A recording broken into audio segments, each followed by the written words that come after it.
you. 19 past 10 on Melbourne's own 3AW. Remember when? And we're going back to the 30s, to the birthday, the 80th birthday of the beautiful Manchester Unity building on the corner of Swanston and Collins Street. And maybe you've worked there through the years. Give us a call. Betty, Carmel, Robin with you very soon. Anne, Ida and Elizabeth, are you there? Betty first up. Good evening. Yes, I am. Speak up, Betty, and good evening. Is that better? Yes. I'd like to speak with Sandra, if I could. Yes, here she is. Hello, Betty. Hello. I could perhaps help you with some very early stories of Manchester Unity. That would be wonderful. If I could meet you, perhaps, or you come here, or what we do. Well, Betty, we've decided that people can ring in on a easy-to-remember number, and I'd love to meet up with you. Have you got a pen there? I have. You'll need to ring tomorrow. I won't be there, but you can leave a message for me at 13... Yes. 13... Yes. 96. Yes, I have that. And that goes for everybody who can't make it tonight or who thinks about it in the next few days. So it's 13 13 96. Oh, well, I'll do that. Did you work there, Betty? Well, I had a hairdressing business in Manchester Unity and moved from the 10th floor in 1942 to the 8th floor in Manchester Unity. What was the name of the business? It was called Betty Braithwaite Salon. Betty Braithwaite. There was also Jill Webb. She was there for a long time. Yes, well, she actually bought my salon when I moved. Did she really? Yes, well, it was only we were 802, our room number. Yes. And she was opposite us in the bigger salon. Yes. All right, Betty, give Sandra a call. If not there tomorrow, certainly leave a message and she'd love to be in touch.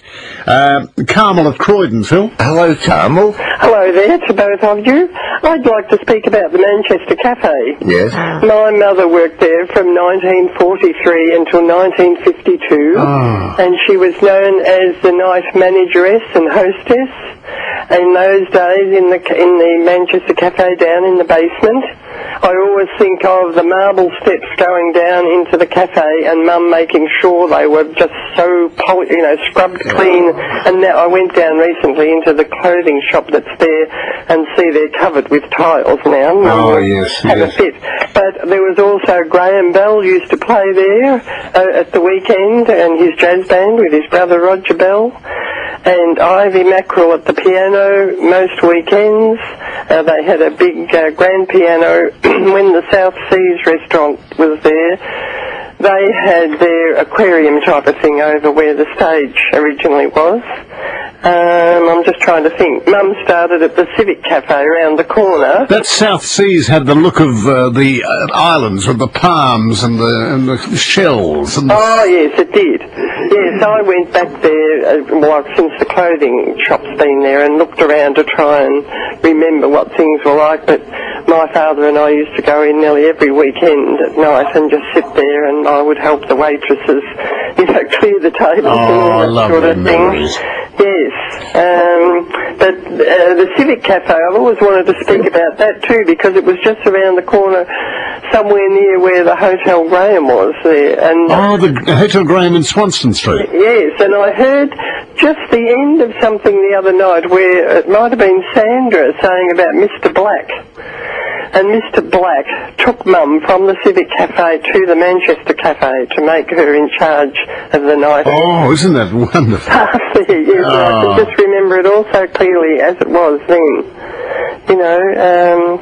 I'm sure... Carol, was it called Tate's? Pardon? When your mum was there, was it called Tate's? Taits? Not that I remember. I think she went there in 1943, as I say, till 52. Yes. But I don't remember the Tates. There was a Mr. Matakis and a Mr. Matatis, as well as Mr. Black.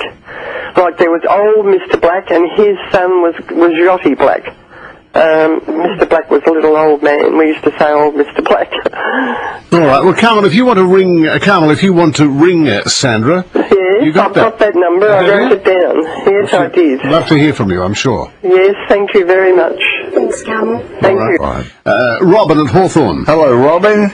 G'day, how are you guys? Hello, Sandra. Yeah.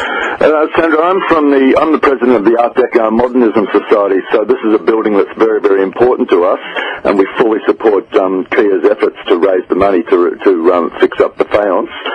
We think that's great. The thing that I'm particularly interested in is in the lobby. There's a whole lot of black panelling around above the escalators, and that depicts a whole number of sports. There's about 16 sports up there. There's also a lot of depiction of shipping and the building of the city up there. So I was wondering if you just want to comment on some of the decoration in the lobby, and also those plaster friezes that go all the way through the building. They're actually mentioned, Robin, in the Arthur Andronis Conservation Report as being quite significant, and also in the Bill Hitchings book. Bill wrote a wonderful book called Grand Dreams and Grand Men. Yeah, and he mentions those as well. They were actually meant to depict all elements of society, because as a friendly society they were there to look after their members and to do the right thing by them. So the best way of doing that was to appoint artisans to depict everything through the cornices throughout the building, through the marble and what have you. And that's covered quite extensively on the website for listeners if they want to know a bit more about the history. If they actually go to a website or get someone who has access to the internet to look up www. and then the word in full, Manchester Unity Building, no breaks, manchesterunitybuilding.com.au. It has the full conservation report, but that's pretty technical. But there's a wonderful part about the history, and that's covered in there as well, Robin. Oh, good. Well, I love the fact that there's 16 sports in there. How very typical of Melbourne that we celebrate so many sports. It is the building represents Melbourne. I've been saying that for a long time. It is Melbourne in a building.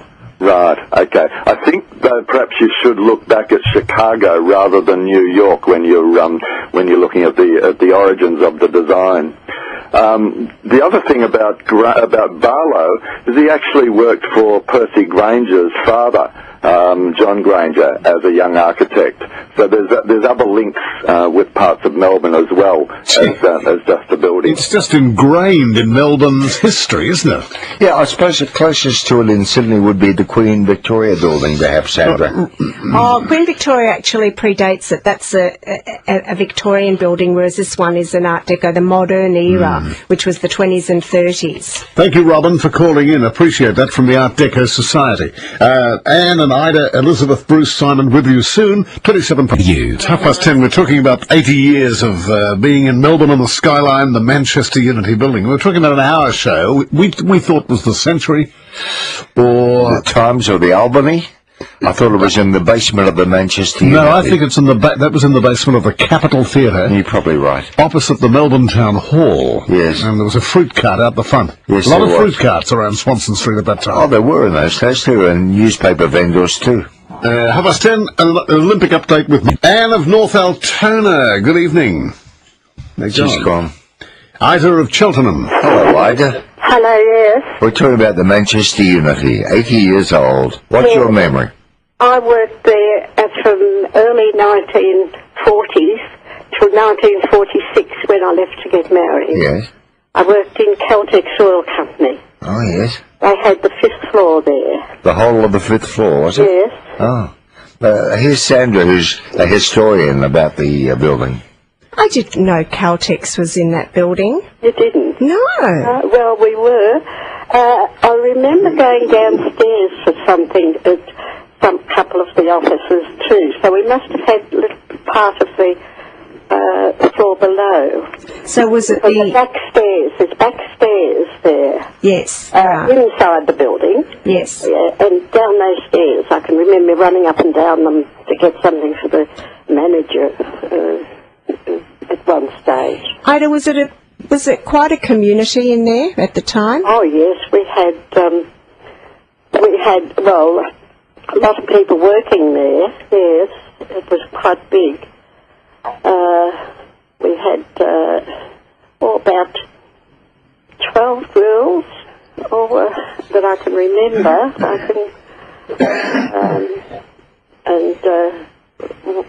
Either they were secretaries to the treasurer or someone else, in some other office. And it's a long time ago. Do you remember the superintendent, Hayden Prime, or his wife Isabel? No. Because he used to walk the floors to keep an eye on the place. Oh, yes, I remember. Yes, I do remember him, but I didn't remember his name. All right, thank you for calling in, Ida, with your memories. Was he collecting rents or something, was he? The supervisor. He was the superintendent of the building. George Hume used to collect the rents. Remember the people that I think were murdered? They were murdered. They were jewellers. Yes.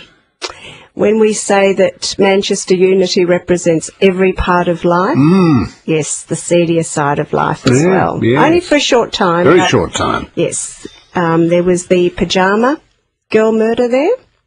Well, not there, but the murders were the jewellery-related murders. And they, to this day, I believe, according to Bill's book, they've never been solved. Is that right?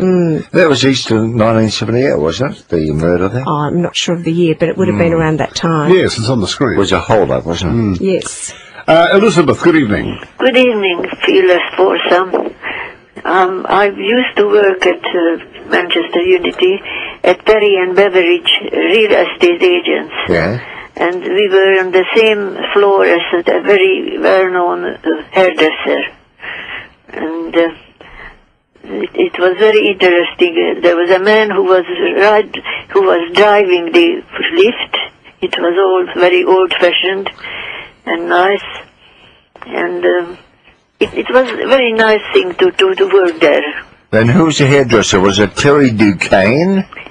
All I know is I can't remember the name, but they used to do the hair of many TV stars. Yeah, Terry Marie Duquesne did that. Yeah. I think that as one got out of the lift, it was right there opposite. Or Randall Worth, maybe? Yeah.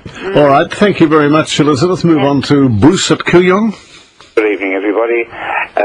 I've maybe mentioning things which have been pre-mentioned, but anyhow, here we go. But I'm older than the Manchester Unity building, and my sister and I, coming home from school, we used to go up as you know, Bruce and Phil, we lived in the city proper, and we used to go up the escalator. It only went to one floor, and it only went one way. So we get to the top and then run down the fire escape to come back up on it again. But it was mentioned, you there? Yes, go ahead. Have you written about this in your book, Marvellous Melbourne and Me? Yes, that's correct. Right. And Sandra mentioned the word Tate's. There was Tate's Tea House on the roof when the building first opened, and they moved down to the basement eventually, which of course changed many times. And I don't know whether it's been mentioned that Patches, the frock shop, occupied the whole first floor, and those big landscape windows looking over the Melbourne Town Hall, the frocks were arranged on Art Deco-style tables. Oh, dear. And each table had a glass bowl with glass tulips and glass leaves in the bowls. I mention all this in my particular book.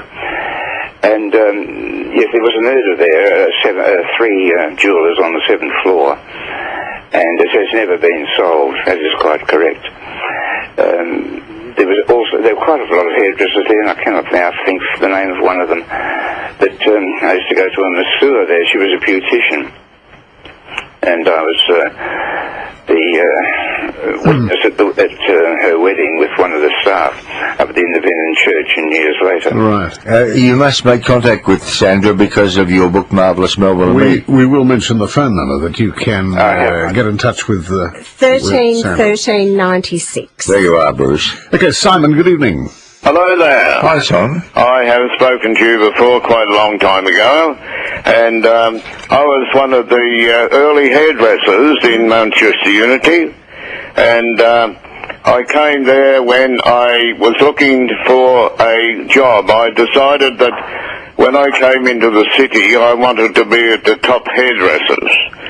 And so I wandered through the place, and I ended up upstairs at a place, Umberto De Santos, and his wife was a teacher at the Melbourne Mannequins Academy, which was the only mannequin school in Melbourne at the time. And we used to have all these beautiful mannequins in the salon, and Miss Teenagers, and I really had stepped something big, because when I first came into the city, I went to Stephanie Dest. Now, she was unbelievable, that woman, and she gave me a job for a month or so, and she said she couldn't employ any more men, but she said, I'll send you to Umberto, who, when he came from Italy, and so I went up and we clicked. And he said, you're the only man that I have employed. And I got along so well with these lovely girls and things, and I must have been a reasonably good hairdresser, because I ended up in partnership with him. Oh, well, you did very, very well, Simon. You really clicked. So with Umberto. Thank you for your contribution to memories of the Manchester Unity. Yeah. Elizabeth at Malvern, good evening. Good evening, gentlemen. How are you this evening? It's fine. Sandra's here from the Manchester Unity also. Well, in 1948, I used to go to Colin Campbell's golf school, and that was on the roof of the Manchester Unity building. This is marvellous. And there were nets set up there, and that was where I learned to play golf. Were you working in the Manchester Unity, or did you go in after lunch or something? No, I went there at lunchtime for classes. Right. And I'm trying to think, one of the girls what was her name? One of the girls that he also taught to play golf ended up as an Australian champion. Oh. I can't think of her name at the moment. She was at school with me too, which is just an awful thing to forget her name. Margaret Masters or something like that. But that's where I went to learn to play golf. Oh, that's wonderful. On the roof. On the roof of Manchester Unity. Wonderful. Well, you might ring Sandra during the week and share that experience with her. Right, and her number? Your number again, Sandra? It's 1396. And There you that's are. Sandra. Thank you very much. Thank you for your story, Elizabeth. Bye. Goodbye. Lillian at Preston. Oh, good evening. Hello. Hello. Yes, look, when about 1942, the Victorian Banjo Club had their rooms. You know, you've got the escalator and you step off. Well, it was facing the escalator on your left. They had where they've got like restaurants or cafes now along that wall. That's where the Victorian Banjo Club had their, where they used to teach there. And Yes. Yes, that was as you come off the escalator, you turned left, and then you just walk into these glass. They were all glass walls, like Yes. shops. Yes. Were you a member of the Banjo Club? Yes, I was, and then they moved into Burke Street. Yes, I was a member of the Victorian Banjo Club. Did you ever play on 3KZ on a Sunday morning? Yes, and we used to play at the zoo, and yes, They were also up in Swanston Street, weren't they, opposite Ansett? Yeah, they moved up Swanston Street between Burke Street and Collins Street on the east side. Yeah. Yes.